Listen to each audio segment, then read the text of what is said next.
Similar to what I said about XQC when I started out that video that I just recorded, Jacksepticeye is another big YouTuber that I have a bit of a blind spot for. I guess, you know, streamer, YouTuber, in the case of XQC versus Jacksepticeye. Same thing, content creator, right?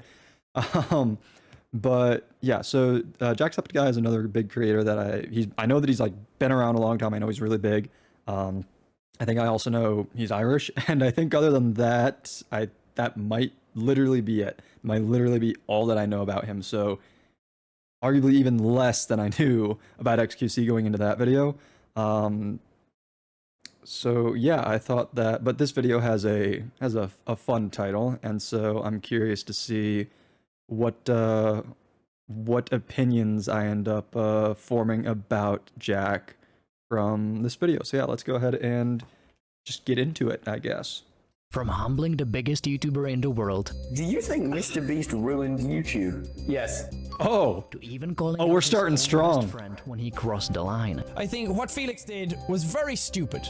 I think it was a very moronic thing to do. For over a decade, Jacksepticeye has been one of the most trusted faces on YouTube. Jack started his career from gaming videos in his bedroom and quickly grew into one of the platform's strongest moral voices. As one does. Jack never saw YouTube as just numbers, and he cared about the people behind the screen. So when he called out arrogant creators, his words carried weight, because he wasn't chasing clout. He was speaking for the fans. And these are the times Jacksepticeye humbled YouTubers. When people think about success on starting YouTube, strong indeed. Mr. Beast. With every new video having a bigger budget and even crazier ideas, Jimmy has set the golden standard for content on YouTube.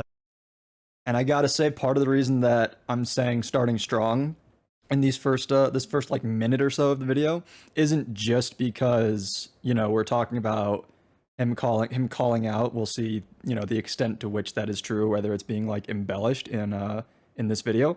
But it isn't just because, you know, Mr. Beast is obviously like the YouTuber, right? He's like the biggest YouTuber. I'm pretty sure there's like no one else that even comes close to him, if I'm not mistaken. But it's not just because we're talking about the biggest YouTuber. It's because we're talking about Mr. Beast specifically. And I'm gonna be so honest, I can't stand this guy. I feel like it's gotten kind of like more acceptable to sort of have that opinion these days. Used to be the case that like you could not say a negative thing about Mr. Beast without getting like just like massive amounts of flack. Like people would like hate on you for saying that you like had any kind of issue with Mr. Beast whatsoever. But past few years he's had some like very public like scandals and controversies with like Lunchly and like the abhorrent conditions that people went through in his like little fucking like Squid Games, Hunger Games fucking like rip-off knockoff that he did. I don't know if maybe one or both of those things is going to be talked about in this video, I'm not sure, but yeah, no, even before all that there were very clear signs of like reasons to think that this dude is like a sociopath and just like not a good guy despite the good things that he does in some of his videos. And so yeah, that's why I was saying starting strong, because I am 100% down to see someone talk smack to Mr. Beast. But with that success, Mr. Beast became an easy target for hate, with some people even going after the videos where he was just trying to help and raising millions of dollars for charity. Although most of the criticism Mr. Beast faces is usually baseless, every once in a while someone raises a fair point. Definitely That's some. exactly what happened when Jacksepticeye was asked about Mr. Beast on camera, because in 2023 Jack took a lie detector test on Tommy Innit's channel. He was asked a question that he definitely didn't see coming. Completely unrelated question. Two things. One, I don't know if I would say most of the hate that Mr. Beast gets is baseless or like unwarranted, but I will agree that there is definitely, even as someone who doesn't like him, I will say that there is definitely some hate that he gets that is just like, okay, like really, that's the best you got? Because some people do just like, they think it looks like cool to like, you know, dislike popular things. This isn't even just like with creators. This happens with like popular media and stuff too. People won't have like valid critiques or criticism. They'll just like hate on it for the sake of hating on it.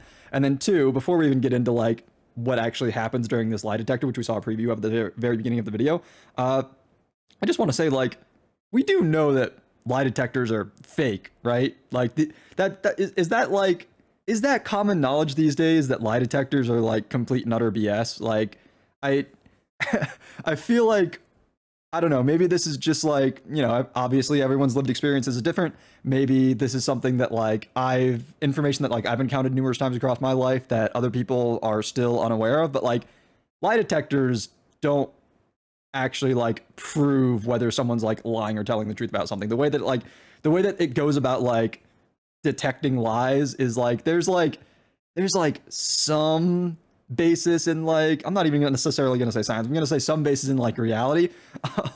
But overall, like these things are so inaccurate that like they're not even like evidence from lie detector tests is not even admissible in court these days. So like we're aware, like in general as a whole, as a people, like as a population, that like these things are for fun, right? Do you like Mr. Beast? No. Based.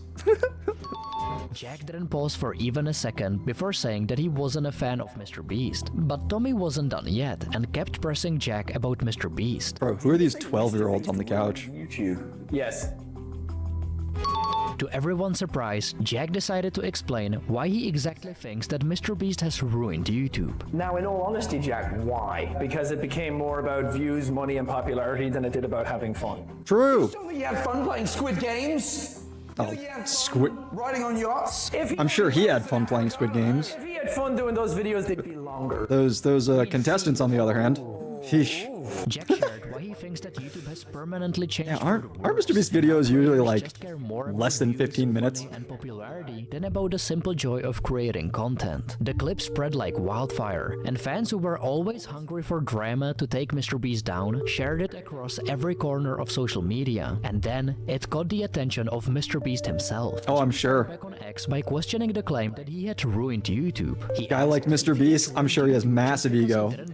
Probably got really upset by this. And instead reinvested his money into making content and inspiring kids to help people. And Jimmy didn't stop there and decided to break I'm down sure. Jack's comment word by word. If he had fun, the videos would be longer. What does that even mean, lol? You think I'd give up every hour of my life for 14 years if I didn't have fun? However, Mr. Beast ended up deleting the tweet. Holy ego. It was too late. Although a lot of people were supporting him, a fair amount of people called him out for the style of his newer content. Jack wasn't afraid to call out the biggest YouTuber in the world, and over time, Mr. Beast actually tried to make peace with him, even suggesting they film something together. But it never happened, mostly because of scheduling issues. I got tickets to go see Tool, and the day Mr. Beast was filming was the day Justin flew in and the day Tool was performing, so I was like, I'm sorry, Jimmy. But that wasn't the only time Jack called Mr. Beast out, because in June 2025, Mr. Beast launched a controversial tool that creates thumbnails for YouTube videos by using AI. At first, it sounded like a cool idea, until people realized what the tool actually did. The tool could steal the exact style and faces of popular creators, letting anyone recreate their thumbnails and just slap their own face on it. To make matters worse, the tool came Yeah, that with sounds an fine. $80 monthly fee for content that was basically stolen, and it didn't take long Basically? for the internet What do you to mean, call out. basically? Fans quickly called the tool unethical and accused Mr. Beast of stealing from YouTubers who spent years creating their unique thumbnails. As they Jack should. was the first big creator to call it out. On X, Jack didn't hold back and called out Jimmy for using his logo in the promotion of the tool and how much he hates what YouTube is turning into. His reaction summed up what many fans and creators were feeling. The tool crossed the line. The backlash was brutal, and every corner of the internet was calling Jimmy out. Mr. Beast finally broke his silence and told fans that his only goal was to help small creators, and promised to update the tool so no one could just copy another YouTuber's thumbnail. However, just 5 days after the launch, Mr. Beast ended up removing the tool from the internet and even asked creators to hire real human thumbnail artists instead. Jimmy was taking an arrogant step, and this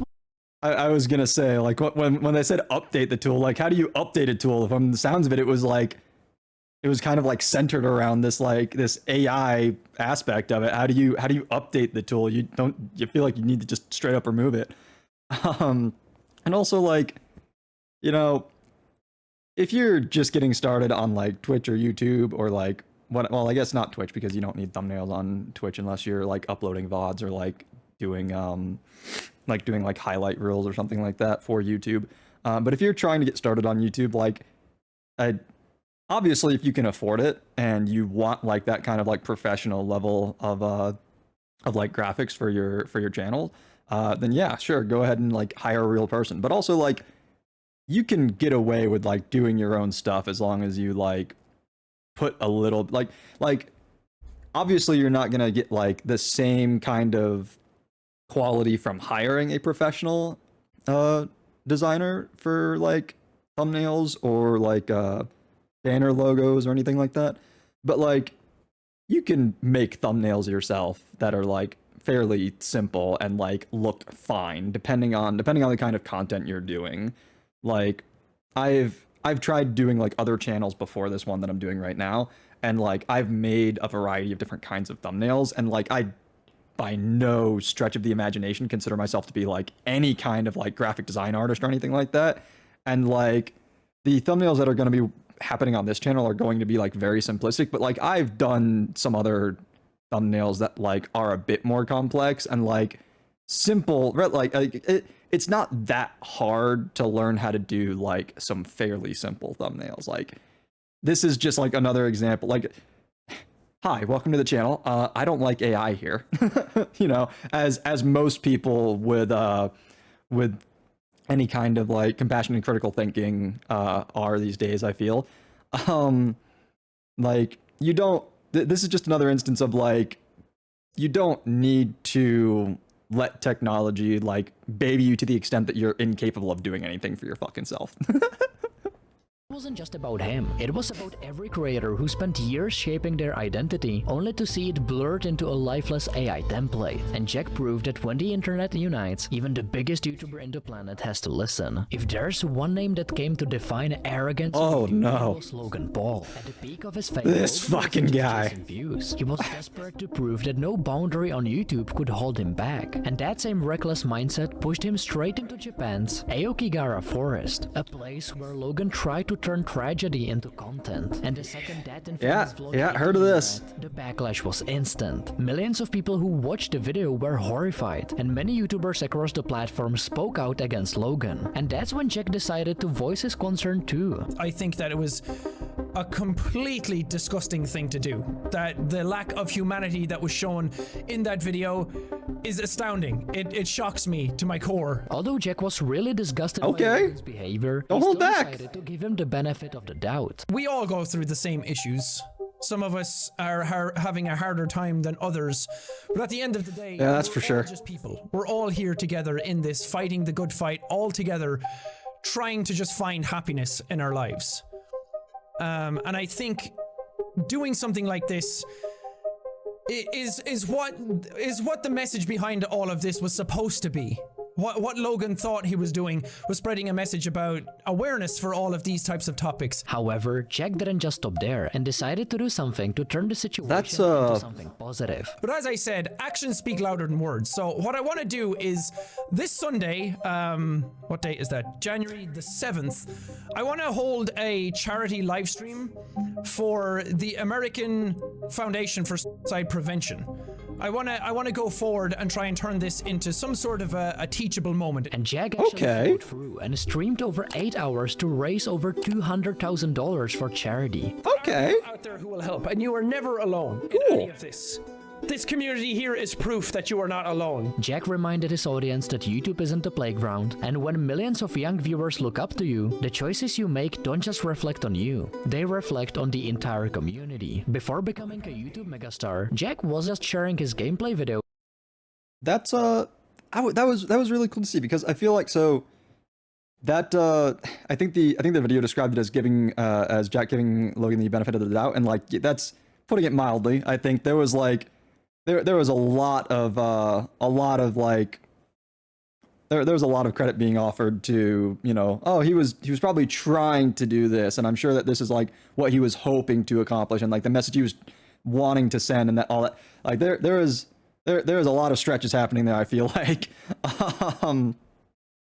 But yeah, the way that he kind of took that and was like, I'm not just going to, you know, use this as an opportunity to bash on another creator. I'm going to use this as an opportunity to like actually, you know, redirect the focus into the kind of topic that I feel like we should be talking about, like an important, serious subject that like does deserve more attention and like resources being put to it, and like doing this charity. That's actually like, that actually does show, like, some people say that might say that like that's just like it's almost like fan service in a sense, like just kind of doing it for the optics.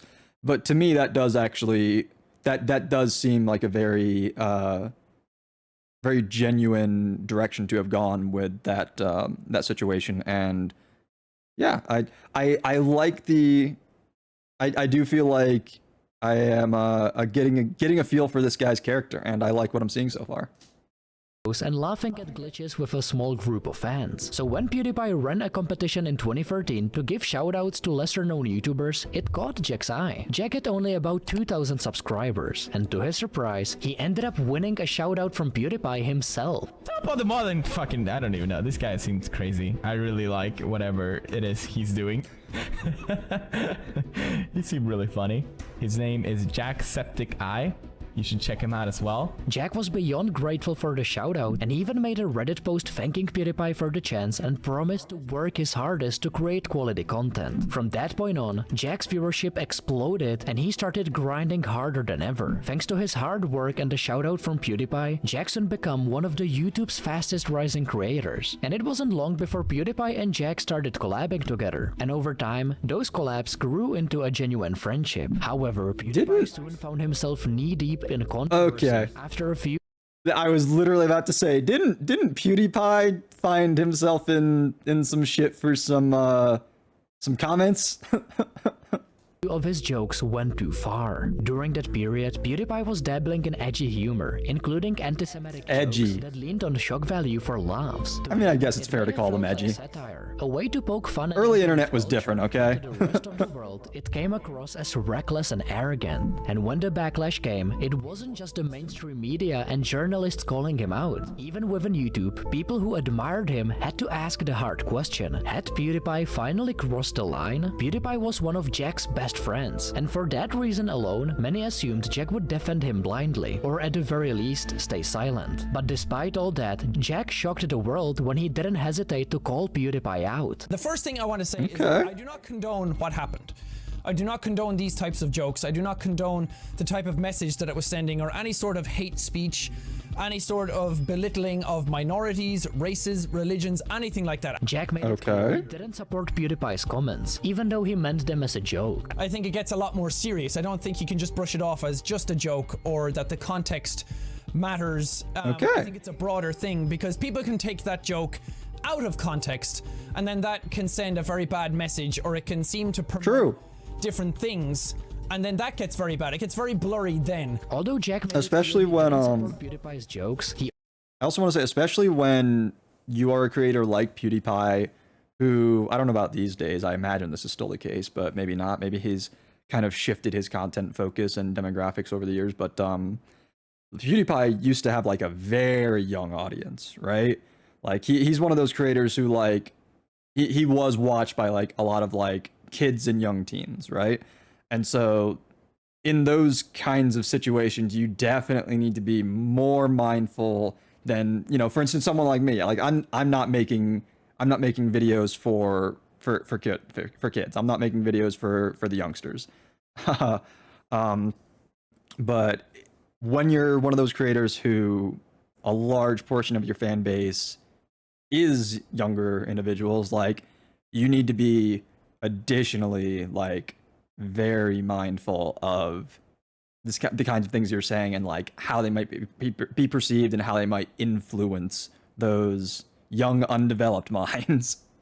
He also reminded fans that Felix wasn't like that in real life. I know Felix very well in my personal life. I've known him for a while now. We're pretty good friends.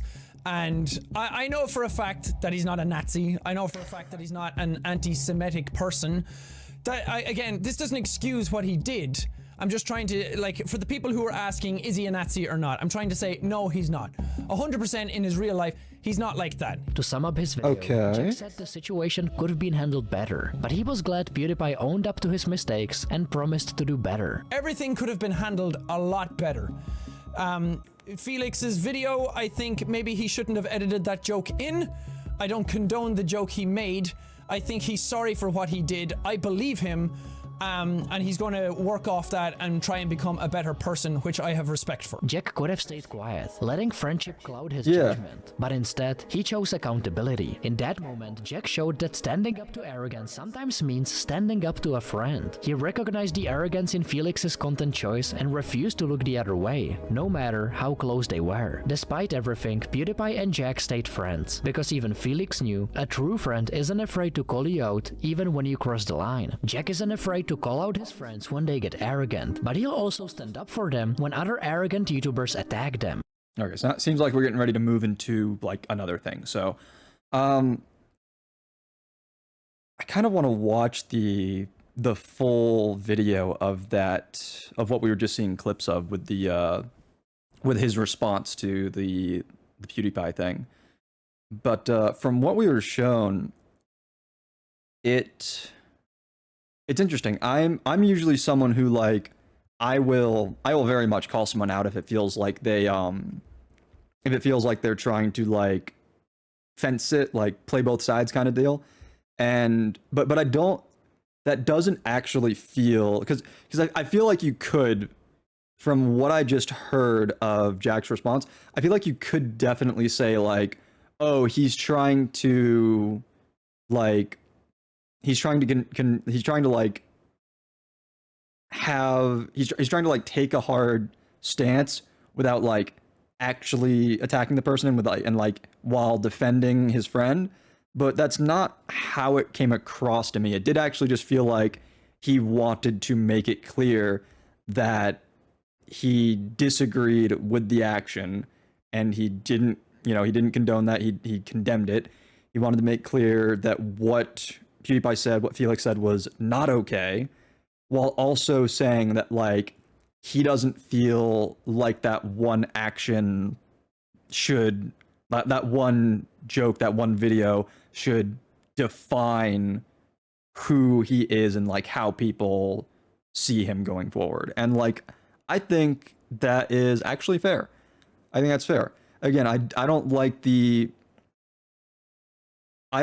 giving sort of like undue charity to people who don't necessarily deserve it. I don't like the idea of like people not taking a position, but like as the video laid out, like Jack didn't have to say anything really. Even if people were like even if he had fans like in his comments and DMs like asking him to like give an opinion, give a stance, like state his position on the matter, like he didn't have to say anything.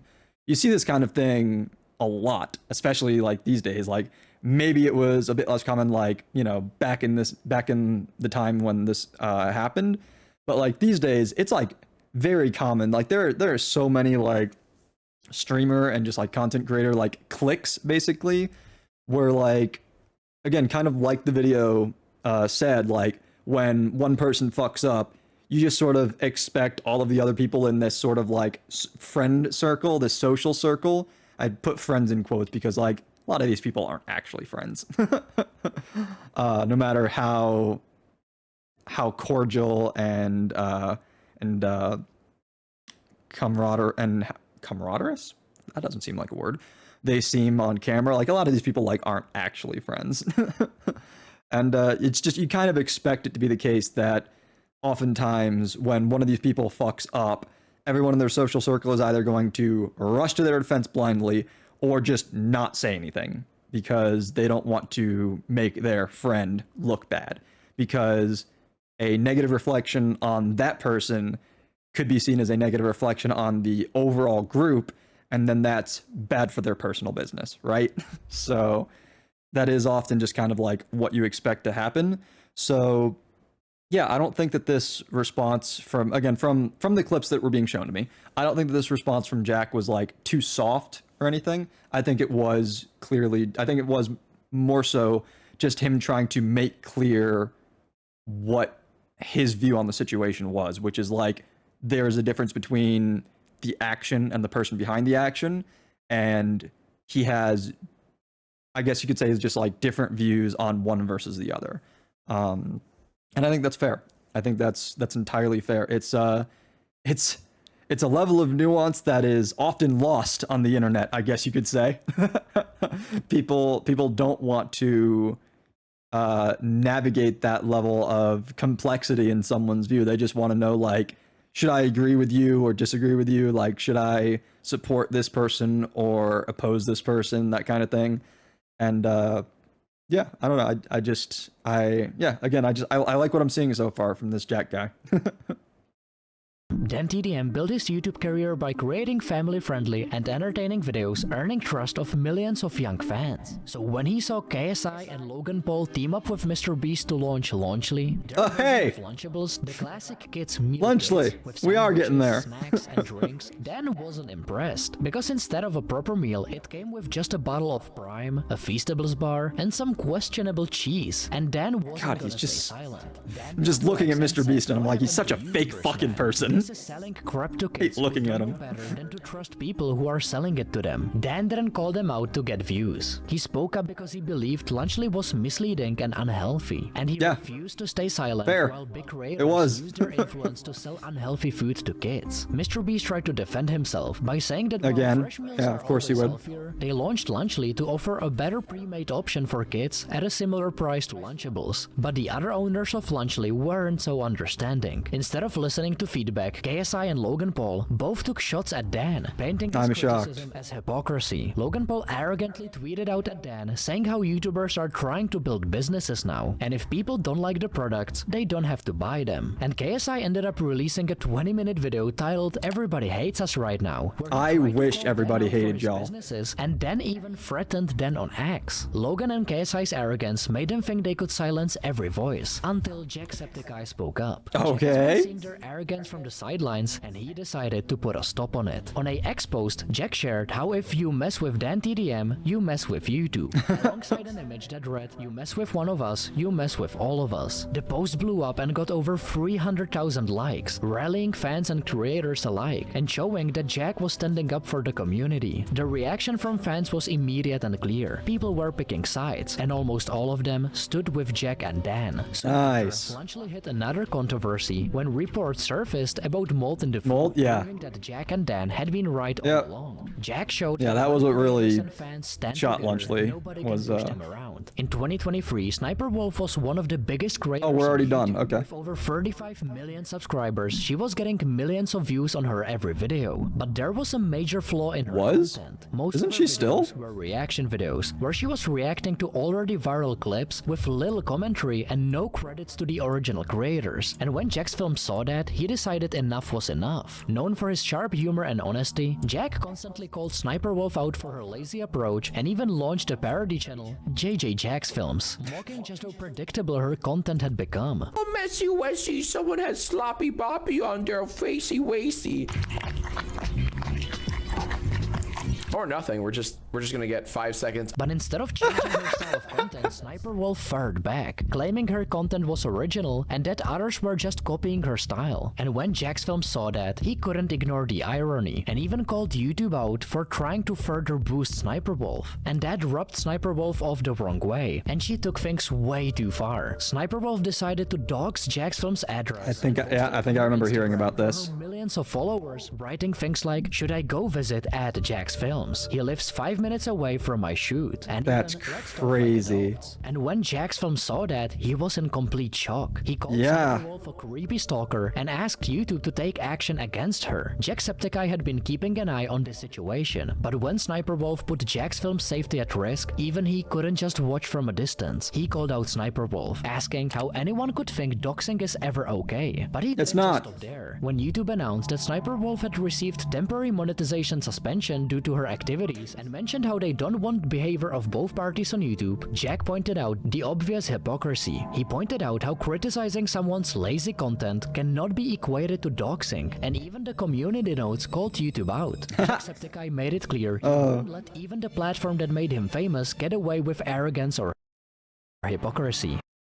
Community notes on Twitter are like hands down the best thing on that platform. It's always great when some shit's going down and somebody like makes a post trying to defend themselves or like spin a situation, and it almost immediately gets like community noted and being like, actually, this is BS, and here's some links that like demonstrate why it's BS. Hands down, just the best thing about that absolutely otherwise garbage platform. And yeah, no, doxing is, I don't feel like I should need to say this, but like doxing is not cool. You shouldn't be involved in doing that. That's like just not okay. Sniper Wolf eventually apologized to Jack's Films, but her behavior hasn't changed, and she's still reacting to content that isn't hers. Jack wasn't just humbling arrogant YouTubers, he even called out people in positions of power at Google when they made baseless statements. Because in October 2020, the gaming community... Okay, hold up. Before we get into what I imagine is going to be the last thing that is addressed in this video. Obviously, I feel like I need to comment on the idea of reaction content and it being lazy because, you know, here I am watching a video and reacting to it. I don't think that you could necessarily say that what I'm doing is like altogether lazy, at least not in the same way that was being talked about with the Sniper Wolf situation, because like, you know, the Jack's Films guy was talking about how like she gives like kind of rote, like very predictable sort of like commentary, and or at times just like doesn't even say anything. And I actually am like, you know, putting my own legitimate like thoughts into these videos, and like I'm using the things that are being like talked about and discussed and shown to me to like springboard off like other topics, and like I'm engaging in actual discussion, and like I don't know, it is what it is. But I will say though, all that being said, I absolutely understand the criticism. I think that when it comes to reaction content, whether you're reacting to what looked like TikToks and like short form content like Sniper Wolf, whether you're reacting to more long form content like what I'm doing here on this channel, or whether you are reacting to, at least for the most part, or whether you are reacting to like TV shows or movies or like anime, like there's a lot of reaction channels that react to things like that, right? And I do definitely feel like regardless of which of those sort, like what specific kind of reaction content you're talking about, I do feel like there are ways to do reaction content that are meaningful and that actually do provide like additional value to the original video. And I feel like there are also a lot of ways to not do that. Like I've watched a lot of different kinds of reaction content, and I would agree that a lot of it is just straight up bad because it doesn't add anything. You end up with a video where for like the majority of it, sometimes like overwhelming majority of the video, where the creator, you know, the YouTuber, is literally just like staring at the screen like with a blank face, like barely saying anything, barely reacting at all. Even like I feel like even like, you know, talking about like reactions to shows in particular, like when something big happens on the screen, if someone's at least showing like a shocked expression or like something emotional happens, if they like start like getting like crying, if they start crying or like tearing up at least, or like something like that, I feel like there are ways that like even that's something where it's like, okay, the person watching this video is at least like kind of getting, you know, in a sense, like what in theory they are coming to the video to see, to enjoy, to experience. But there are a lot of times, again, where I just feel like there's nothing really of value. And it's so funny too, because you see, I don't want to go, I could talk about things that I don't like about reaction content specifically for like a while. So I don't want to get too sidetracked with this in particular, but like I've seen some reaction channels where like, again, you have these creators who are like barely saying anything, and like even at times like not even really keeping up with like the surface level of like what's happening in the show, like not even talking about like, you know, like, oh, there's these like character themes that are being explored. Like, I'm not even talking about like anything deeper that the writers are trying to like portray through the through the series. Even just like surface level, like what is the story, like what is the plot, like what is happening in what is being watched. there are so many times where I've seen reactors like not even be able to keep up with what they're literally being paid to watch and struggle trying to like figure out for themselves like what's even happening, even though it should be pretty clear if they were just paying attention. And then you'll go to the comments and you'll see people being like, this reactor is the most brilliant reactor I've ever seen on YouTube. And it's like, it's so crazy. But I digress. Let's finish the video that I'm sitting here watching and reacting to, shall we? He was rocked by a statement from Alex Hutchinson, the creative director at Google Stadia. Oh, Stadia. When he suggested that streamers should pay developers and publishers for the games they stream. Hutchinson's Oh, that's a crazy take. argued that streamers were making money off content they didn't own, so they should be buying a license like any real business. Oh, that's a crazy take. And when Jack saw this ignorant yet arrogant take, he decided to call Alex out. Jacksepticeye pointed out the irony in Hutchinson's stance, because Alex's Twitter banner featured a fan art of Jacksepticeye without proper credit or permission. Jacksepticeye tweeted out, "I find this thinking extremely ironic, considering you have a fan art of me, a streamer, as your banner from when I played Savage Planet. You That's even crazy. put their watermark in their banner and haven't given them credit for it anywhere. Very hypocritical." And Jack was right. If Alex believed in compensating wild. creators for their content, he should first ensure that he was respecting the rights of artists whose work he used. After Jack called out Alex for his ignorant take, other YouTubers quickly rallied behind him, pointing out just how nonsensical Alex's statement was. Even MrBeast jumped in on the action and ratioed Alex multiple times. After the backlash, Google distanced itself from Alex's comments, and by 2023, Stadia was completely shut down, showing 07. the impact YouTubers can have when they speak up for their community.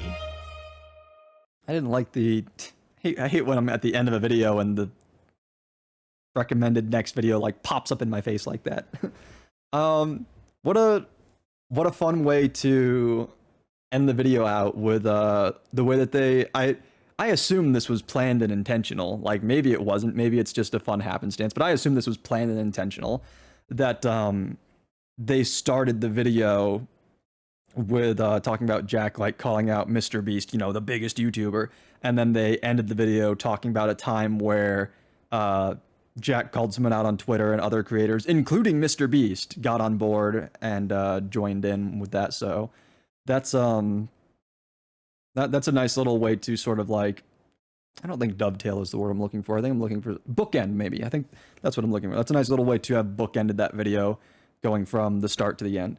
That video was very fast-paced, I think. It was very, very quick in the way that they went through the different topics that they covered, and then also the transitions from point to point. Where I think that is maybe my biggest complaint, is some of the kind of transitions felt a bit abrupt going from topic to topic in this video. But I was able to keep up with it fairly well, and I didn't necessarily have like too big of a problem with it. But I could see that like being really jarring for some people. And overall, I think this was a pretty good video, though. And while I think that it is always the case when you're watching a like sort of compilation video like this, that the manner that the creator chooses to explore the various topics that they like, they obviously get to pick and choose, right? They get to like highlight the things they choose to highlight and ignore things that they might want to ignore. So it's very possible that like I'm getting a very like tainted view of Jacksepticeye, but from what I saw, I will definitely say that like I have gone from having basically no opinion about this guy to having a very good opinion about this guy. I really liked what I saw coming from Jack in this video. I thought that he just seems very interested in trying to like, he seems to try to be like very understanding and very compassionate. In some cases, I would not be surprised to hear that like he arguably goes too far in some scenarios and ends up like causing himself unnecessary issues, like whether it be putting effort into someone or a situation that like doesn't necessarily deserve it, and then just kind of like having that blow up in your face in that way, or giving people like, you know, like mentioned earlier, like the benefit of the doubt, like maybe giving people sometimes too much benefit of the doubt in a situation and end up like kind of resulting in you looking bad because it almost looks like you're trying to perhaps excuse certain things when you're just trying to understand, like, you know, like you mentioned earlier in the I don't think it was the PewDiePie situation. I think it was the Logan Paul situation where he talked about like everyone trying to like do their best as just like people and like find happiness and whatnot. I could see that just like again just kind of like blowing back on him, and there being situations where yeah. But I think I might be getting to a point where I'm starting to talk in circles, so I guess let's go ahead and wrap up this video. I don't think there's anything else that I want to say from this video. If I catch something, if I think there's something later, maybe I'll include it in like a pinned comment or something like that. But otherwise, if you watched this video all the way to the end, hope you enjoyed. Thank you for watching. Remember to like, comment, subscribe, all that good stuff. And until I see you in the next one, take care. Bye.